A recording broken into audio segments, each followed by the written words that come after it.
I am here with a guest. Believe it or not, as I house sit, I have a guest. Kind of weird. She's kind of old. Uh, this is I have Rhoda here, and she's sipping on tea right now, so that's good. So, hey Rhoda, could you sorry, don't pour tea. That sounds so weird. Like, sorry about the noise if that caught the mic at all. The liquid sound. Anyway, Rhoda, if you could, say hi, that would be great. Sorry, Chad. I was taking a sip of tea. Hello, everybody. Who's listening to this? I don't think anybody will be. Okay, let's anyway, let's move on. Rhoda's here. That's a text message. I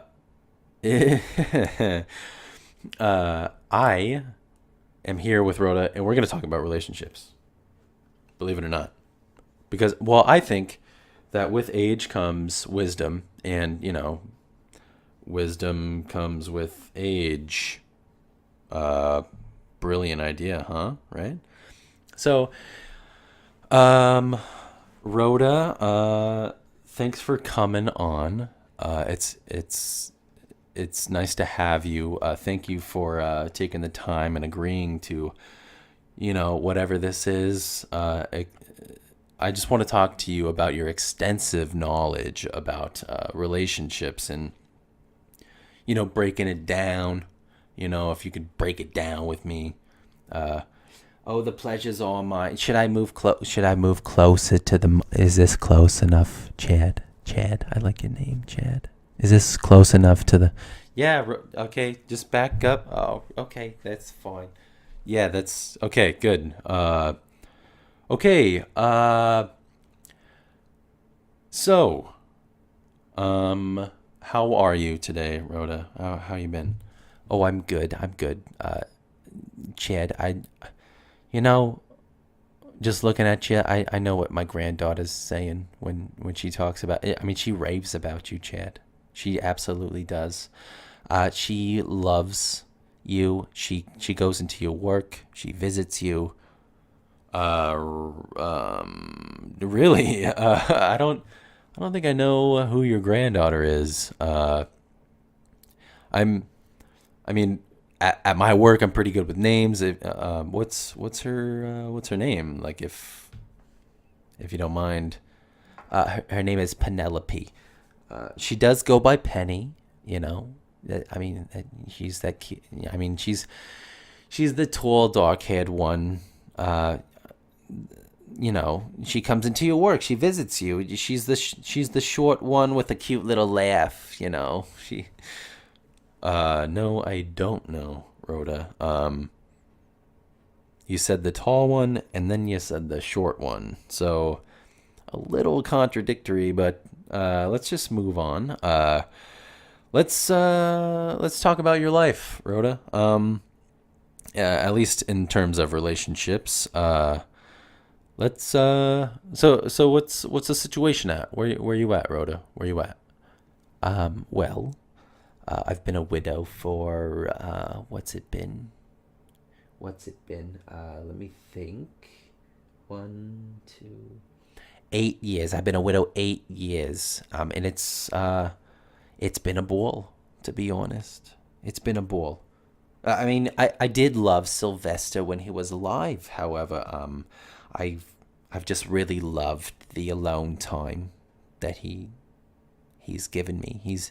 He's gifted me since he's passed. Okay, that's gifted you. 8. You've had a ball since he's died. Like, that's honestly, that's admirable. I think that is incredible. I can't even get over a chick that I can't I haven't spoken with my ex-girlfriend who's been on and off this year for like a month, maybe 2.5 weeks. If I'm honest, I'll be honest. Let's be honest. Let's be honest. Well, Chad, like I have always said since I was a little girl, a little girl. Don't chase them, replace them. Are you serious right now? Don't chase them, replace them. That is like straight up. That's some straight up like Drake philosophy. Do you listen to Drake? I mean, I don't think he specifically saes that. That's a lot of S's. Sorry if that's. But I think he says, I don't chase girls, but they run a mile for me. I mean, that's a little different, but kind of along the same lines. You're pretty cool, Rhoda. I didn't know you're so. I didn't know you're so hip. That's forward thinking, you know. Well, I've always been a hip gal, ever since I was, in grade school. That's how I got my first love. Okay, grade school. Your first love was in grade school. Let's now we're getting into it. All right. So Rhoda, tell me your grade school first love. Who was that? Well, okay, let me tell you by asking. Let me tell by asking. Have you ever heard of the movie Toy Story 2? That is so off the wall, Rhoda. I have, being the whatever, I want to say closet Disney fan, but like I'm pretty, I'm an annual pass holder, so yeah, I've seen. Okay, Toy Story 2, seen it. Sure. Where are you going with this? Well, okay, so the song that Sarah McLachlan sings in that movie. I mean, she's not in the movie because it's, animated, but the song that Sarah McLachlan contributed to the soundtrack of that movie, that pretty much sums it right up. Okay, that song is, let me think. Okay. So Jessie, the cowgirl, she like is reminiscing and she's like singing to, whatever before they go to the museum. This is okay, now you know the plot to Toy Story 2 basically. But so Jessie, I think it's called When She Loved Me. So are you like she's singing about the old owner of her, which is a girl who loved her. So what are you saying? Are you saying when she loved you? That sums it up perfectly? So are you saying, yes, Estelle, voluptuous breasts, Chad, voluptuous. Estelle, you keep like talking into the mic, like what? At grade school, come on, I don't want to think of little. That's not. She was a teacher there, Chet. Take it easy. Cool your jets. Don't get your panties in a bunch. Estelle, voluptuous breasts. She was a teacher. Okay, so you're telling me the first love you had was a teacher. So, she was your teacher in grade school, and you had a crush on her, and she's your first love. Like, what are you talking about?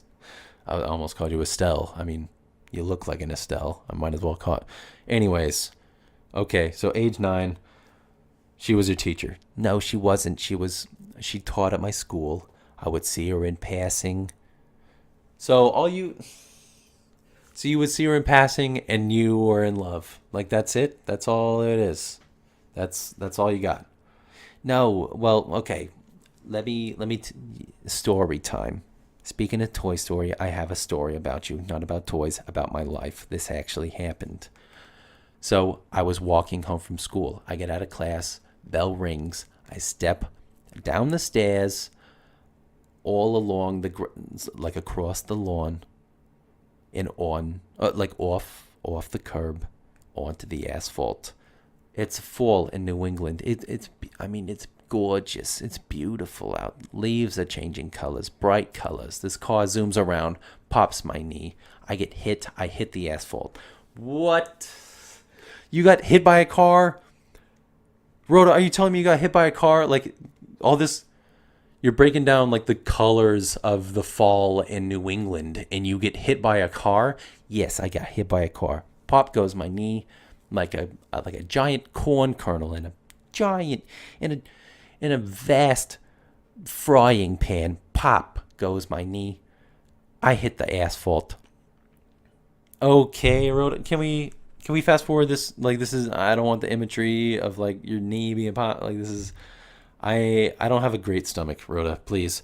Okay, so let me fast forward. Cliff notes. Okay, here we go. Pop goes my knee. I hit the asphalt. I hear those stilettos step out of that car, and I know exactly who it is. Then I hear those heels in the halls of the courthouse. And fast forward a little bit more as we go on. There is us, me, my parents walking out of the courthouse. I look back. Estelle has her hands in her palms, weeping, absolutely beside herself, as she just lost a large sum of money. And when I say large, I mean large, Chad. I mean large. Oh, okay. You're getting a little weird. So a large sum of money. Wait.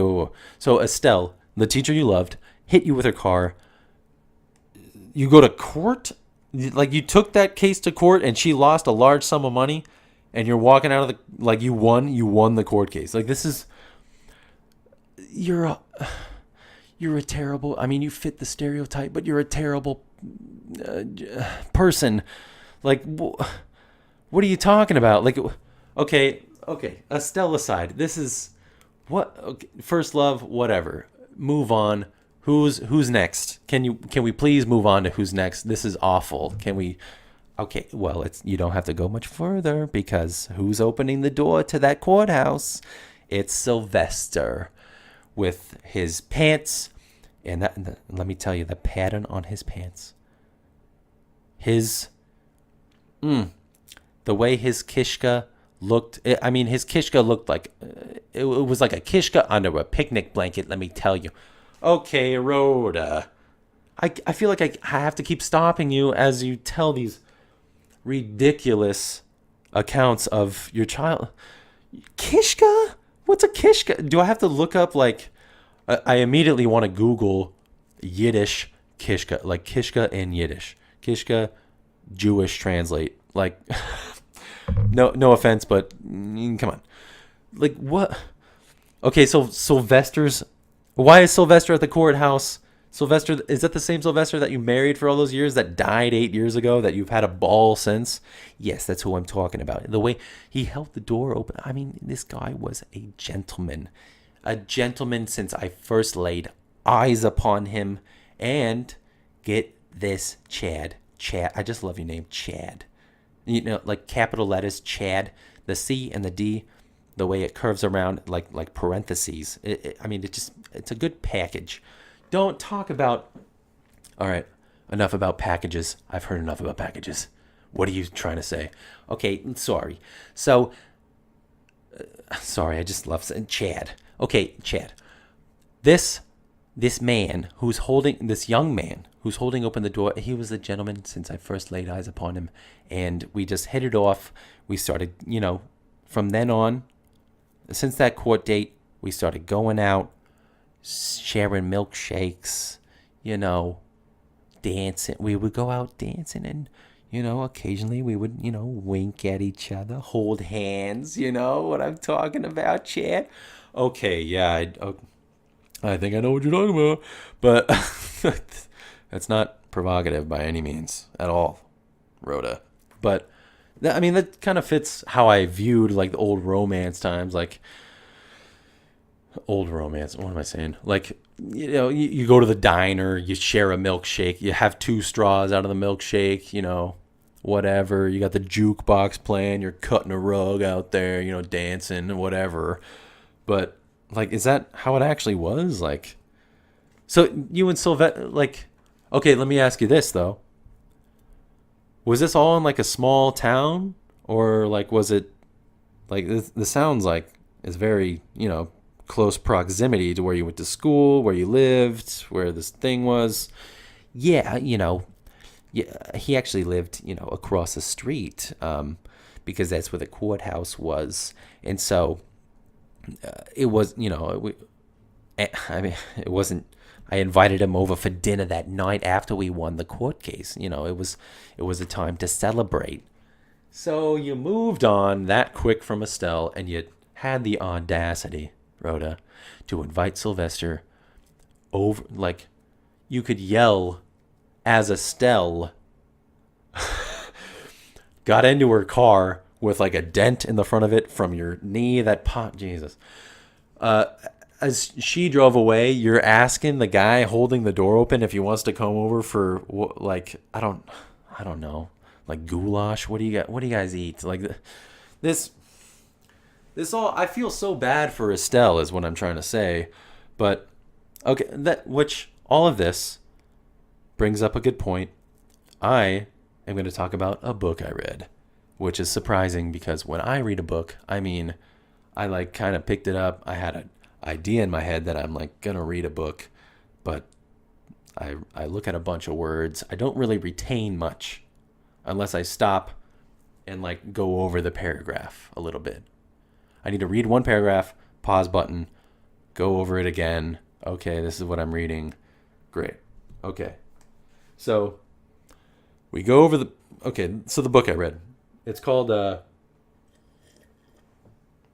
sorry, I just took a sip of your tea, Rhoda, and that's very sweet. Gee, how many? Yeah, 6 sugar cubes. That's right. Sweet. You know me, I'm sweet.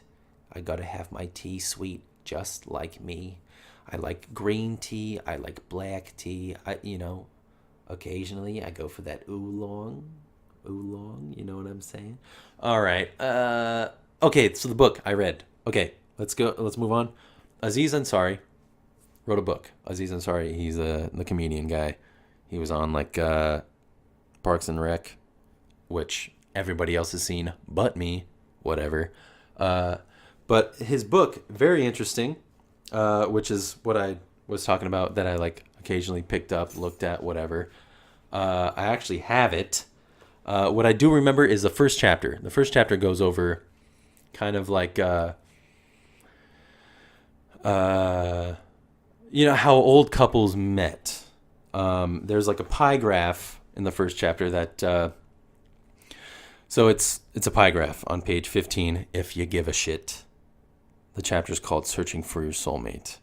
I don't think I'll tap into what that actually means, but this pie graph talks about geographic proximity of partners in 5,000 marriages. So this is 5,000 marriages in Philadelphia in the year 1932. You're old as shit, Rhoda. I don't think you're that old, but I don't know. I'm just going to move on and talk about this pie graph. So this pie graph goes, so it breaks down the 5,000 marriages in Philadelphia that year, 1932. And the highest it goes up to is different cities. This is proximity of partners. So different cities is the furthest it goes, and then 20 plus blocks, and then like 10 to 20 blocks, 4 to 10, 2 to 4, 1 to 2, the same block, and then the same address. A lot of these percentages are in like, so this is all within walking distance, essentially. Like, I've been to downtown San Diego. I've walked those streets. I've had like, this bar that I need to get to from the hotel I'm staying at. And, it's like 5 blocks. So it takes like maybe 10 minutes to get to. Like, not that long. But, so all these couples, like, it goes into, like a guy married a woman who lived down the hall. Like, most of this, I don't know if I mentioned it, but most of this, what I'm saying throughout all of this, as I'm interviewing Rhoda, yeah, I exist. I'm a real person. Don't talk about me like I don't exist. All right, as I interview Rhoda, a lot of this is bullshit. But this is like based on, research that Aziz did with like a couple people. I don't know, like you can look into it if you care. I'll look into it again and probably reiterate it at some point. But so this guy married a woman who lived down the hall. This other guy married a woman who lived one street over. Another guy married someone across the street who lived across the street, who most likely was like the daughter of the store owner. So it's all very close. So all that to say, a lot of old relationships, like past stuff, like all this long distance bullshit that goes on now that like I've been in, and it sucks, and I don't know how people do it. It's rough. But a lot of those lasting marriages that are still going on based on whatever, they met because they lived like they could throw a rock at the window and say like, "Hey, come over. I want to go out on a date." Like, it's crazy to me to think about that, where like now, especially with like Tinder or whatever the fuck Bumble is, like you meet people from different cities over like looking at your phone and like touching this, swiping this way, whatever, and you're meeting people. And granted, there are successful relationships that way. I'm not taking that away. But my personal experience, my past relationships, they've all lived like 10 plus, 20 plus miles from each other, like from us living apart. I mean, there is a lot of driving in South County, Southern California, where I live, but these old relationships start because they like see each other all the time. And like that makes me think like people who like meet people at work, or like, like similar meeting places like the grocery store, like the local grocery store, or like even bars, which is like kind of has like a bad taste, but if it works, hey, congratulations. But the point I'm trying to make is people now have it so different than back then, where this online stuff creates this like flood of people that like live, and you can set like the mileage away from where you are, like 15 plus or like 20 minus miles away from you, and that's still like doable. But I mean, I'm talking in circles. But a lot of the old couples, based on this like stat and graph, live like within, you can walk 5 minutes and knock on their door. Like if that were to happen now, I feel like social media would like kind of wedge in and create this like negative thing. I don't know. It's just, dating's a lot different now, and being, where I'm at with everything.